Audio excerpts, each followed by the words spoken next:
ဒီဘဝဒီညလန်းခွဲကြမယ်တို့နောက်တစ်ပြပြတ်မစိုးအောင်တို့ကြိုးစားပြီးပါမယ်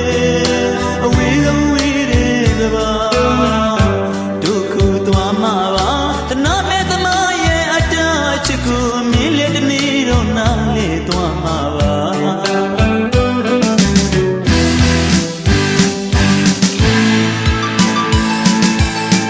ကနေရာကိုပဲအဖြစ်ပေါ်ပါမယ်ပန်းကလေးတွေကြွေလာကြည့်ထားမိတဲ့ကြပြ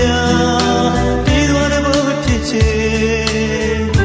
ချစ်သူကြပါရဲ့အသက်ကွယ်ခဲ့သမျှတိုင်းမဲ့ဝမ်းသာဝေးသောချစ်နဲ့တို့ကြည်နံ့နေမယ်